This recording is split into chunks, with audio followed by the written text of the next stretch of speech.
can I tell you about an experiment I envision where you can test the consciousness theory? No, of course.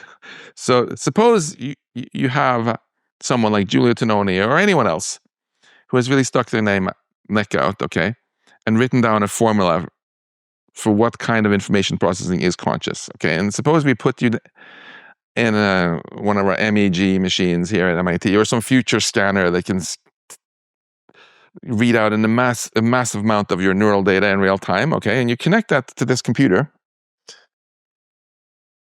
that uses that theory to make predictions about what you're conscious of, okay? And then now it says, I predict that you're consciously aware of a water bottle. And you're like, yeah, that's true. Yes, theory. And then it says, okay, now I predict that I see information processing there about regulating your pulse, and I predict that you're consciously aware of your heartbeat.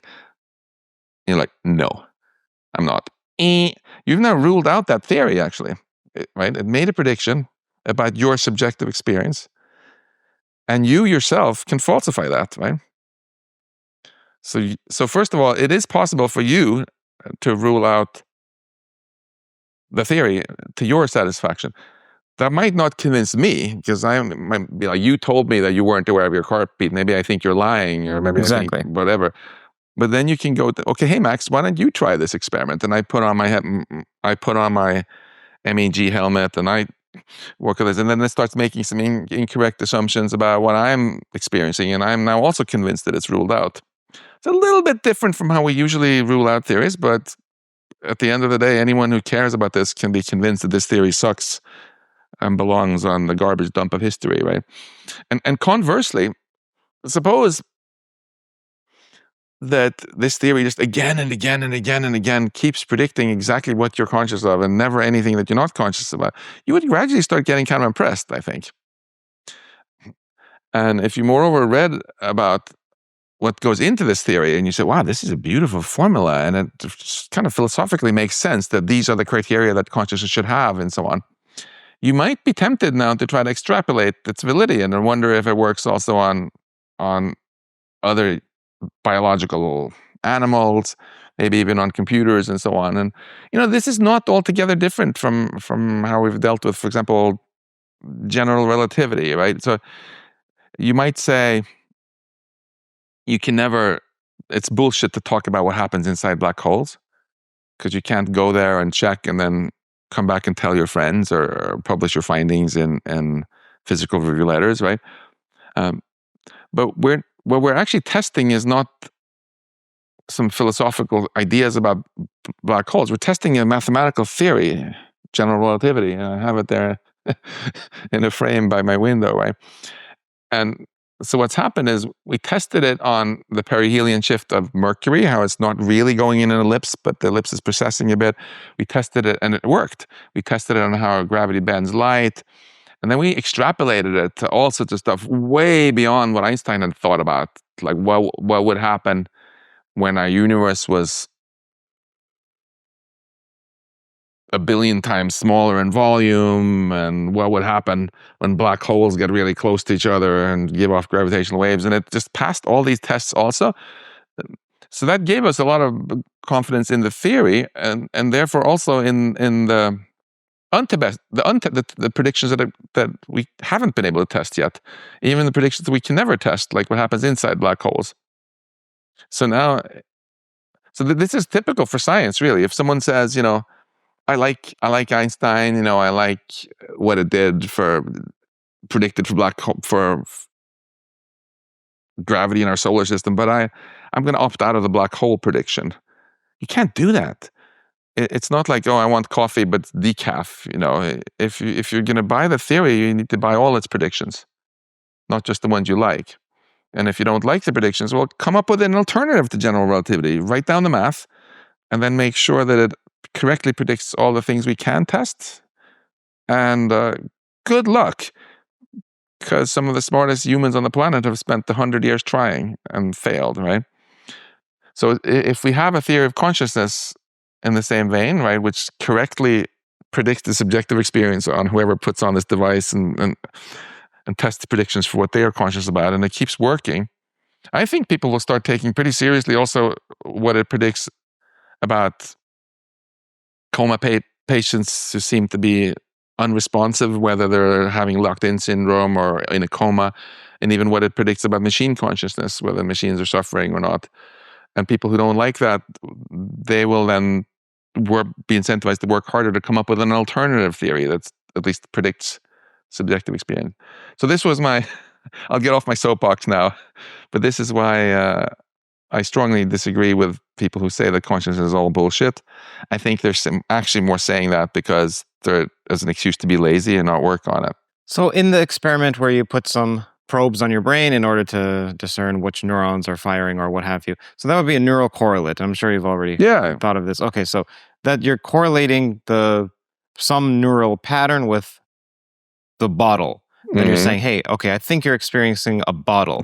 But then technically, are we actually testing consciousness or testing the further correlation of that? It tends to be that when I ask you the question, are you experiencing a bottle? And we see this neural pattern that's correlated with you saying yes. So it's still another correlation, is it not? Well, but you're not trying to convince, when the experiment is being run on you, you're not trying to convince me.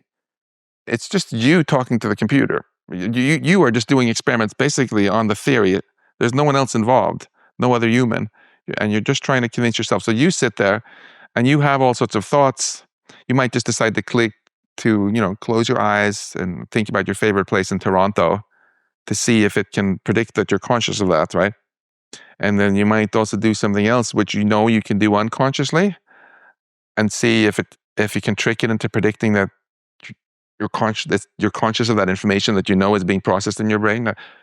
So you're just trying to convince yourself that the theory is making incorrect predictions. I guess what I'm asking is, in this case, I can see being convinced that it can read my mind in the sense that it can roughly determine what I'm seeing.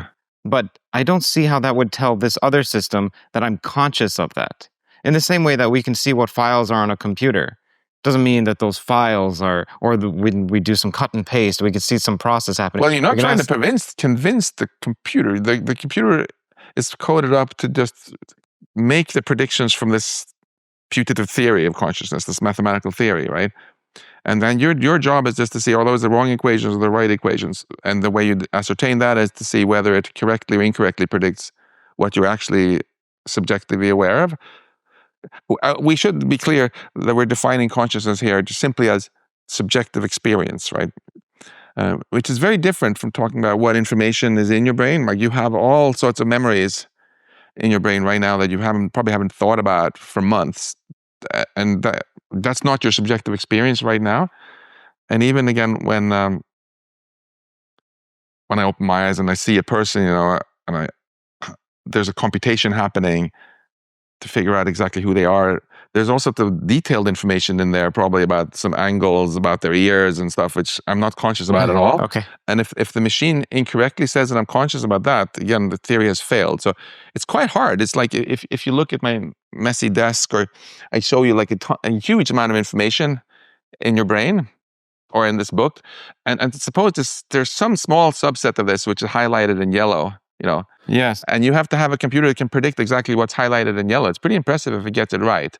And in the same way, if it can accurately predict exactly which information in your brain is actually stuff that you're subjectively aware of.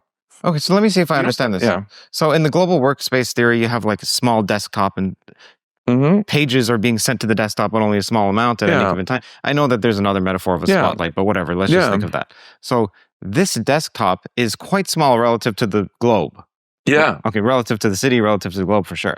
So our brain is akin to this globe because there's so many different connections, there's so many different words that there could possibly be. Yeah. If there's some theory that can say, hey, this little thumbtack is what you're experiencing. Yeah. And you're like, actually, that is correct. Yeah. Okay. Exactly. So the global workspace theory, great stuff, but it is not sufficiently predictive to do this experiment. It doesn't have a lot of equations in it, mostly words, right? So no one has actually done this experiment yet. I would love to do it, for someone to do it, where you have this theory that's sufficiently physical, mathematical, that it can actually stick its neck out and risk being proven false all the time. I guess what I was saying, just to wrap this up on consciousness, is that, yes, that is extremely impressive. I don't even know if that can technologically be done. Maybe it can be approximately done, but regardless, we can for sure falsify theories. But it still wouldn't suggest to an outside observer that this little square patch here, or whoever is experiencing this square patch, is indeed experiencing the square patch. But you already know that you're experiencing the square patch. I know. Yeah, so that's the key thing. You know it. I don't know it. I don't know that you know. But you can convince yourself that this theory is false, or that this theory is increasingly promising, right? That's the catch. And I just want to stress, people sometimes say to me that, you can never prove for sure that something is conscious. We can never prove anything with physics. A little dark secret, but we can never prove anything. We can't prove that general relativity is correct. Probably it's wrong. Probably it's just a really good approximation. All we ever do in physics is we disprove theories. But if, as in the case of general relativity, some of the smartest people on Earth have spent over a century trying to disprove something and they still have failed, we start to take it pretty seriously. Hi, everyone. Hope you're enjoying today's episode. If you're hungry for deeper dives into physics, AI, consciousness, philosophy, along with my personal reflections, you'll find it all on my Substack. Subscribers get first access to new episodes, new posts as well, behind-the-scenes insights, and the chance to be a part of a thriving community of like-minded pilgrimers. By joining, you'll directly be supporting my work and helping keep these conversations at the cutting edge. So click the link on screen here, hit subscribe, and let's keep pushing the boundaries of knowledge together. Thank you and enjoy the show. Just so you know, if you're listening, it's CurtJaimungal.org, CurtJaimungal.org.